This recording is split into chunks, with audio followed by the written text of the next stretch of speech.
네, 안녕하세요. 데이터 사이언스 개론 1 12주차 강의를 진행을 하도록 하겠습니다. 여러분들 12주차까지 통계적 추정과 검증까지가 1학기 수업 계획서에 표현되어 있는 강의 진도입니다.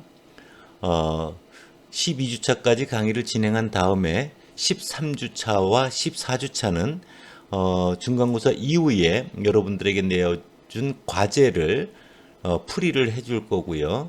또 하나는 연습 문제에서 여러분들한테 꼭 알아야 되는 문제를 선별해서 또 풀어주는 그런 시간을 13주, 14주에 갖고요. 그 부분은 영기풀 교수님께서 문제풀이를 해주실 겁니다. 그 다음 15주 차에 여러분들 기말 시험을 보도록 하겠습니다.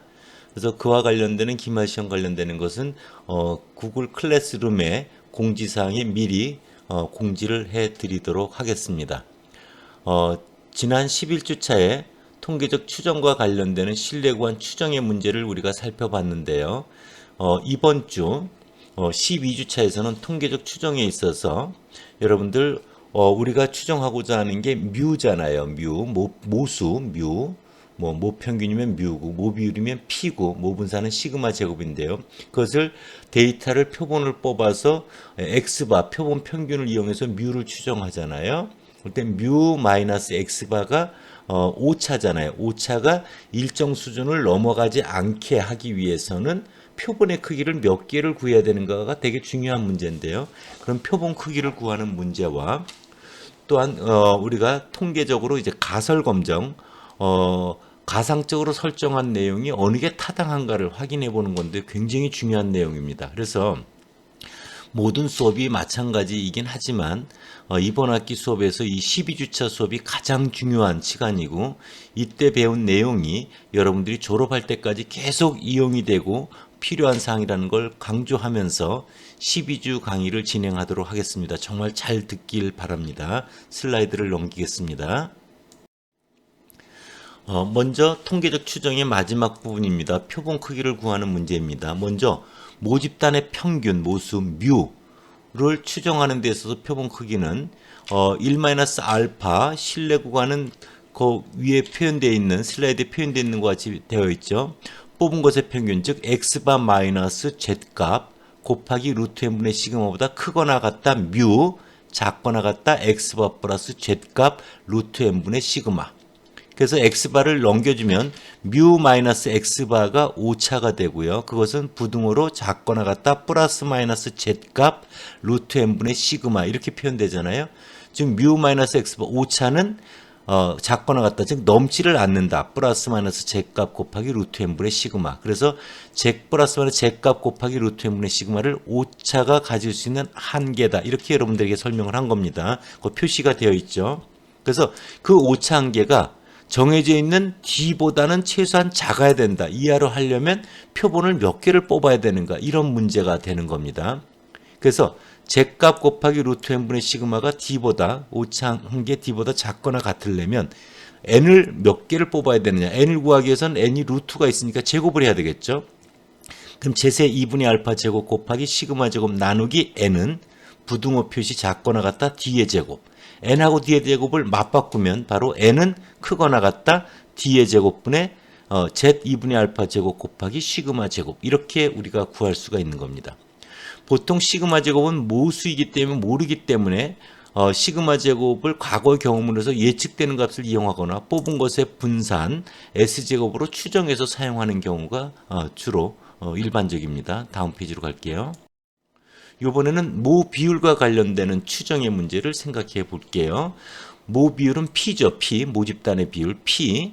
뽑은 것의 비율은 P 햇 또는 P 바라고 표현했어요. 그래서 표본 비율 P 햇 마이너스 Z값 루트 N분의 P 햇 1 마이너스 P 햇보다 크거나 같다 P, 작거나 같다 P 햇 플러스 z값 곱하기 루트 n분의 p 햇 1 마이너스 p 햇이 바로 모 비율에 대한 1 마이너스 알파 신뢰 구간이었습니다.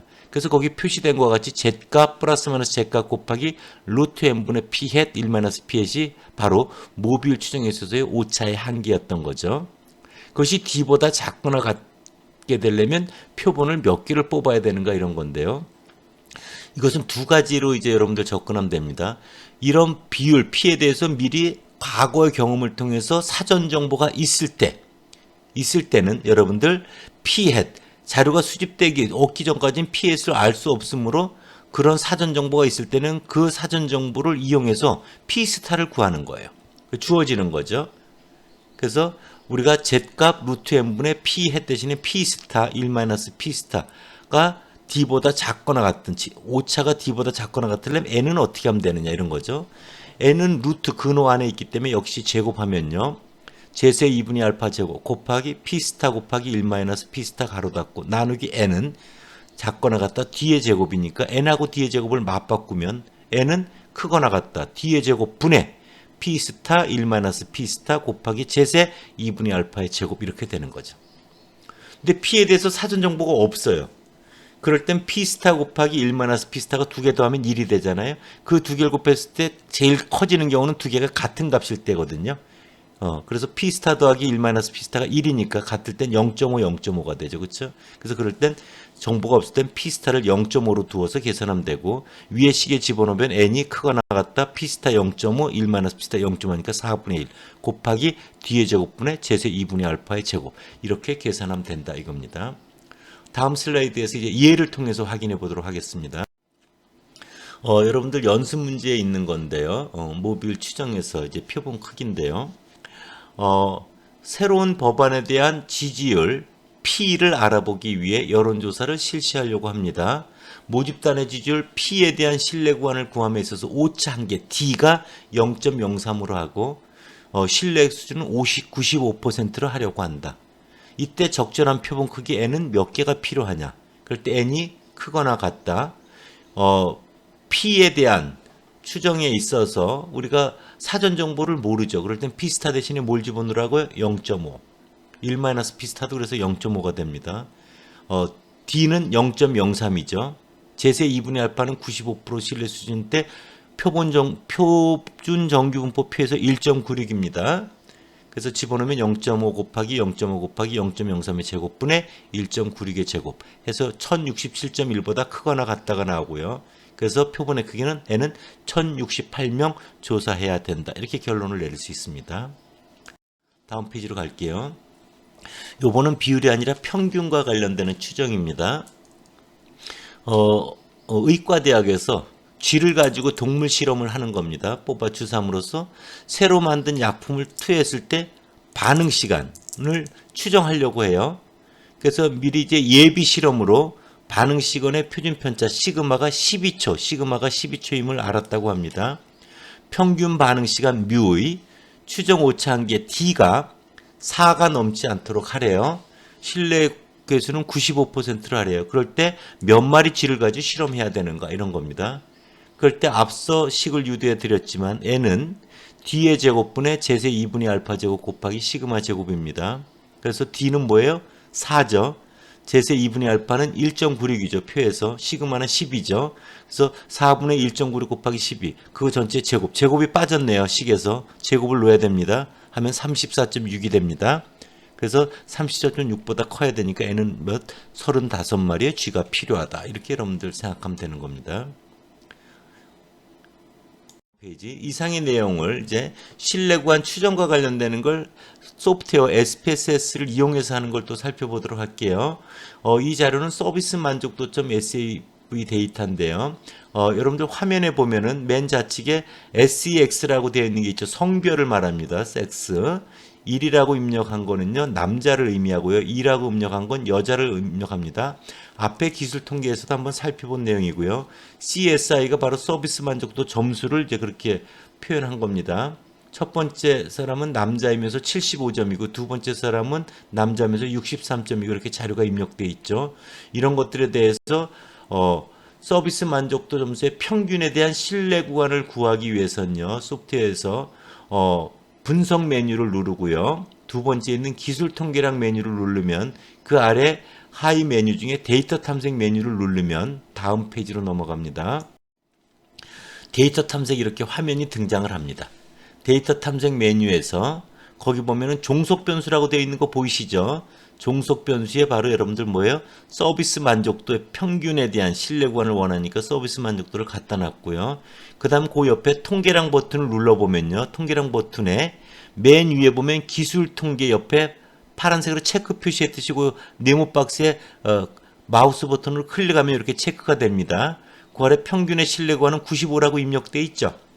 이걸 95라고 입력하면 95% 신뢰 구간, 99라고 입력하면 99% 신뢰 구간이 되는 겁니다. 그리고선 그 아래 계속 버튼을 누르고요. 그 다음에 데이터 탐색 메뉴에 여기에 왼쪽 하단에 확인 버튼을 클릭하면 결과가 나옵니다. 다음 페이지로 가볼게요. 그래서 이렇게 출력 결과가 나옵니다. 결과를 보면요. 케이스 처리 요약해서 서비스 만족도에 대해서 유효, N은 25, 25명의 자료를 이용했다. 이런 걸 볼 수 있고요. 기술 통계를 보면요. 평균 X바가 72.3이라고 되어 있는 거 보이시죠? 그 다음에 하나, 둘, 셋, 넷, 다섯, 여섯. 표준 편차 보면 S가 11.6이라고 되어 있는 거 보이시죠? 이런 이제 기본적인 통계량들이 나와 있습니다. 그럴 때 평균의 95% 신뢰 구간에서 하한이 67.53, 상한이 77.11이라고 나와 있는 걸 볼 수 있을 겁니다. 평균 맨 줄의 맨 우측에 표준 오차가 2.320이라고 되어 있는 것도 보이는데요. 2.320은 이런 겁니다. 루트 n분의 s입니다. 그러니까 루트 n분의 s니까 뭐예요? 11.6, 표준 편차 11.6 나누기 루트 25를 하면 2.320이 나옵니다. 그것에다 z값 또는 t값을 곱하면 그게 오차 한계가 되는 거죠, 여러분들. 그래서 여러분들 식을 기준으로 이 수치를 가지고 대입해보면 이런 거죠. x바, 즉 72.32 마이너스 해당되는 t값. 표본이 작기 때문에 t분포로 하는 겁니다. t값이 95% 신뢰 수준에 해당되는 건 25니까 자유도가 n 빼기 1, 25 빼기 1에서 24가 되고요. 여러분들 책에 t분포 표에 보면 자유도 24에 왼쪽 꼬랑지 2.5%, 오른쪽 꼬랑지 2.5%에 해당되는 그 표값이 2.064가 나올 겁니다. 그래서 x바 72.32 마이너스 t값 2.064 곱하기 루트 n 25분의 s 11.6을 하면 67.53이 계산돼 나올 거고요. 신뢰구간 상한은 x바 플러스죠. 그래서 72.32 플러스 t값 2.064 곱하기 루트 n 25분의 s 11.6을 하면 77.11이라는 게 나올 겁니다. 그래서 서비스 만족도의 평균 μ는 67.53보다 크거나 같고 77.11보다 작거나 같다라고 하는 신뢰 구간이 만들어지고 이거 95% 확신해도 좋다. 이렇게 결론을 내릴 수 있는 겁니다. 여기까지가 여러분들 신뢰 구간과 관련되는 표본 크기와 SPSS를 활용한 그런 신뢰 구간을 구하는 문제를 여러분들에게 소개해 드렸습니다.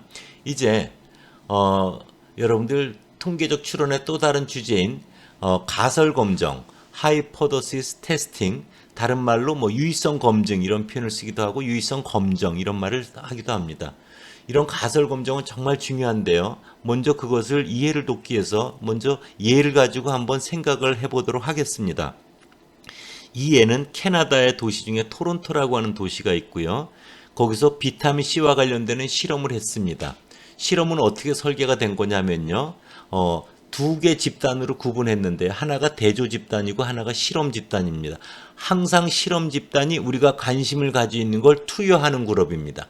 그래서 비타민C를 먹인 그룹, 새로운 신약이 개발됐으면 신약을 먹인 그룹이 실험 집단이 되고요. 비타민C와 대비해서 비타민C를 먹지 않은 가짜 약을 먹은 그룹을 대조 집단이라고 합니다. 컨트롤 그룹. 그래서 그런 가짜 약을 위약 또는 의학에서는 플래시보 이렇게 표현을 하는 겁니다. 드라마에서도 그런 용어가 나오는 걸 여러분들 접해본 사람도 있을 겁니다. 그래서 새로운 약을 먹은 사람 실험 집단, 기존 약을 먹은 사람 대조 집단 이런 겁니다. 결과를 봤더니 가짜 약을 먹은 사람은 감기 안 걸린 비감염률이 18%고요. 실험 집단은 26%가 안 걸렸습니다. 비감염률이 26%예요. 우리의 관심은 비타민C를 먹으면 감기 예방에 효과가 있느냐 이것이 관심이고요. 우리는 비타민C를 먹은 사람들이 26%, 가짜 약 먹은 사람은 18%에 안 걸렸으니까 빼보면 8% 감기에 덜 걸렸네 해서 비타민C를 먹은 사람들이 감기 예방 효과가 더 좋은 거 아닌가라고 상식적인 판단을 하게 됩니다. 그렇죠? 8% 덜 걸렸으므로. 근데 여기에 누군가 질의를 합니다. 가짜약을 먹거나 비타민C를 먹거나 원래 차이가 없는데 400명 뽑아서 해서 특히 대조 집단에 몸이 좀 덜 건강한 사람들이 더 많이 포함돼 가지고 우연히 나타난 결과일 수도 있지 않습니까? 이렇게 질의를 하면은 이걸 상식적으로 우리가 답변하기가 어려운 상황이 되니까 논쟁이 되는 거죠. 그래서 우리가 이것을 논리적으로 확인해 봅니다. 검증을 해 봅니다. 그래서 좋다. 비타민C와 가짜약은 감기 예방 면에서 차이가 없다라고 하고 26%, 18%, 이 8% 이상 차이가 날 확률이 얼마나 되는지 계산해 보자. 했더니 0.01이 나온 거예요. 이런 확률을 8% 이상 차이가 날 확률입니다. 데이터를 통해서 나온 그런 걸 유의 확률 또는 P값이라고 표현합니다. 정말 중요한 용어입니다. 유의 확률 또는 P값이라고 표현합니다. 그러면 8% 이상 차이가 날 확률은 100분의 1밖에 되지가 않아요. 그만큼 나오기 어려운 일인데 그런 일이 벌어진 겁니다. 그렇게 나오기 어려운 일이 벌어졌을 때는 효과가 있다라고 인정하는 게 보다 더 합리적이지 않느냐 이런 겁니다. 예를 들어서 여러분들 봐봐요. 키로 보면 서장은 같은 친구가 있어요. 지금 뭐 방송 연예에서도 널렸는데 예전에 농구 선수였거든요. 키가 2m7입니다. 그래서 서장훈은 일반적인 남성들과 비교하여 키가 차이가 없다라고 생각할 수 있고 그 안에서 서장훈보다 더 키가 클 확률을 계산해 봤더니 너무 굉장히 작게 나오겠죠. 그 확률값이. 그러나 그런 서장훈같이 키 큰 사람이 나타났을 경우에는 남과 달리 키가 크다라고 인정해 주는 게 합리적이라는 거죠. 이해되시겠어요? 그렇게 생각하면 이해할 수 있을 겁니다. 다음 페이지로 갈게요. 그래서 가설 검정과 관련돼서 여러분들 이제 본격적인 내용을 생각하겠습니다. 통계적으로 추론한다는 건 앞서 얘기한 신뢰관 추정과 방금 얘기하는 가설 검정, 지금부터 배우게 되는 그런 것들을 추정 검정을 묶어서 추론이라고 표현을 합니다. 그래서 신뢰 구간을 추정하고 가설 검정을 하는 문제인데요. 신뢰 구간은 뭐예요? 우리가 관심을 두고 있는 특성, 모집단에서 모수를 추정하려고, 짐작하려고 하는데 목적을 뒀고요. 가설 검정은 우리의 관심을 두고 있는 모집단의 모수에 대해서 가상적으로 설정해서 그게 과연 타당성이 있느냐 없느냐 그런 것들을 데이터를 통해서 확인해 주고자 하는 것이 목적입니다. 그래서 방금 비타민 C 토론토 실험에 대한 예를 여러분들 거기 다시 한번 적어놨습니다. 강조하기 위해서. 이 실험은 이중 눈 가림 기법이라고 하는 건데 이 말의 의미는 뭐냐면 실험의 대조 집단에 있는 400명이나 실험 집단에 있는 400명이나 자기가 먹는 것이 비타민 C인지 가짜인지를 모르게 한다는 겁니다. 심리적 효과를 방지하기 위해서 이런 겁니다. 그래서 실험 설계 가짜약 400명, 실험 집단 비타민 C 400명, 26% 안 걸렸고요. 비타민 C 먹은 사람, 대조 집단 18%안 걸렸고요. 그래서 차이가 없다는 가정하에서 이런 18%보다 8% 덜 걸린 감기 안 걸린 비감염률이 8% 높게 나타날 확률이 계산해 봤더니 0.01이 나왔고 즉 100분의 1에 불과했죠. 그렇게 나오기 어려운 일이 일어났을 때는 비타민C나 가짜약이 예방면에서 차이가 없다라는 것보다는 감기 예방면에서 비타민C가 효과가 있다라고 그런 특별성을 인정해 주는 게 합리적이다. 이렇게 앞서 얘기를 했던 겁니다. 11쪽 슬라이드로 가겠습니다. 가설 검정의 개요를 본격적으로 여러분들 정리를 해드리면요. 우리가 항상 모집단의 특성 모수, 보통 분포를 규정 짓는 거죠. 정규 분포에서는 모수, 뮤하고 시그마 제곱이잖아요. 그런 것들에 대해서 가설을 설정하는데요. 귀무 가설과 대립 가설이 있는데 그 내용에 대해서는 다음 슬라이드에서 여러분들에게 설명을 드릴 겁니다. 먼저 간단히 얘기를 한다면 귀무 가설은 무는 없다예요. 무는 뭐라고요? 귀무 가설의 문자는 없다. 앞서 예를 기준으로 한다면 뭐예요? 비타민C나 가짜약이나 감기 예방면에 있어서 감기 예방 효과면에서 차이가 없다. 이게 귀무가설이고 대립가설은 비타민C가 가짜약에 비해서 감기 예방면에서 효과가 있다라고 주장하는 겁니다. 그래서 그렇게 설정한 다음에 얻어진 데이터를 통해서 어떤 가설이 맞는지를 이제 확인하는 거죠. 결정하는 게 이제 가설 검증의 정확한 정의인데요. 의미적으로 본다면 우리가 일상생활에서 여러 가지 내 판단도 있고요. 그동안의 과거의 경험적 사실을 토대로 해서 내가 관심을 주고 있는 집단에 대해 특성에 대해서 가상적으로 설정을 하고 자료를 얻어서 어느 게 맞는지를 타당성을 확인해 보고자 하는 겁니다. 이럴 때 모집단의 특성을 우리가 모수라고 하는데요.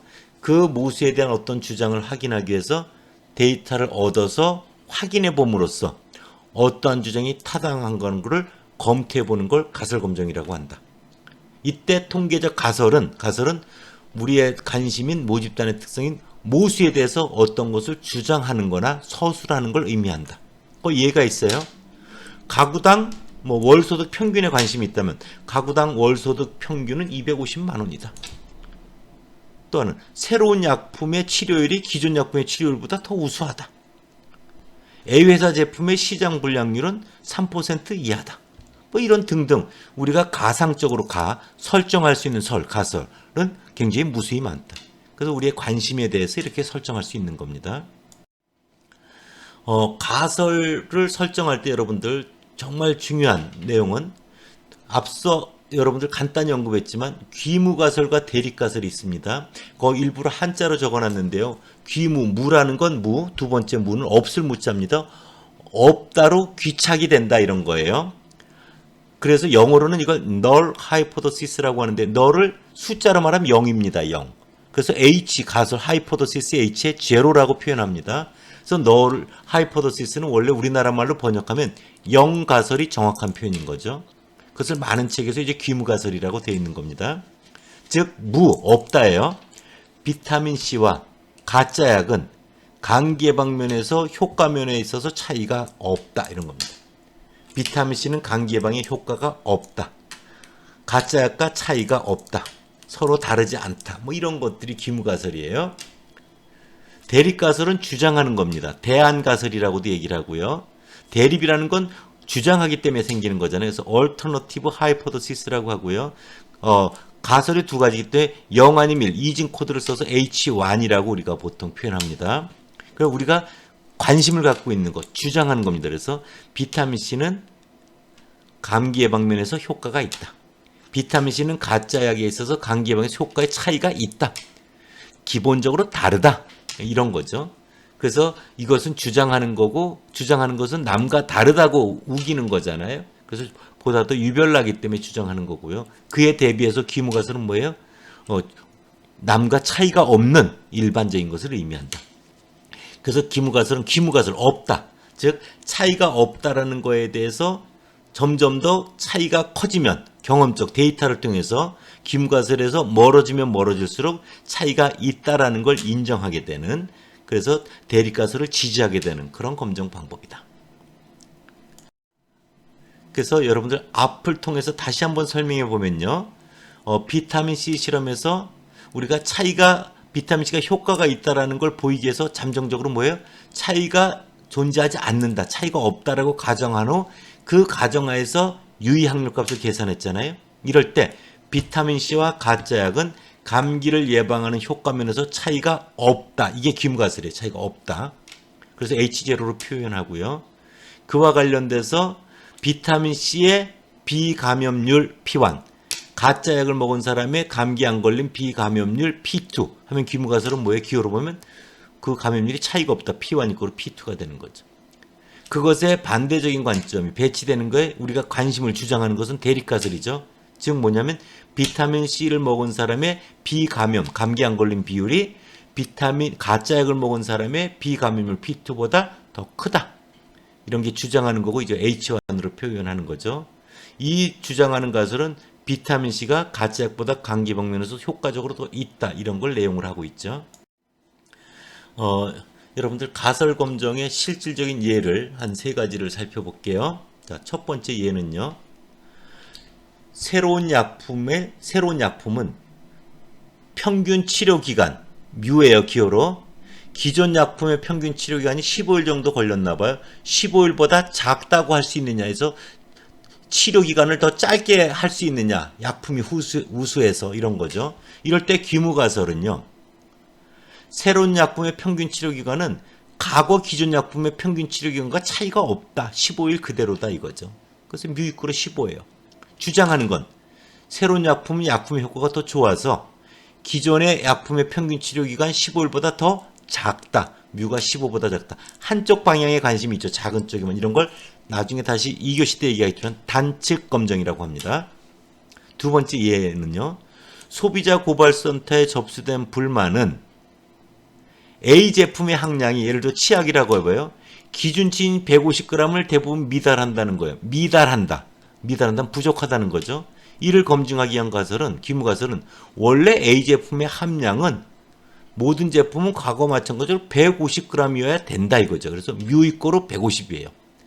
지금 고발한 거는 뭐예요? 주장하는 건 A 제품의 함량 기준치가 150g이 안 된다 이런 거예요. 뮤가 150보다 작다. 이것도 한쪽 방에 관심 있는 단측 검증이 되는 거죠.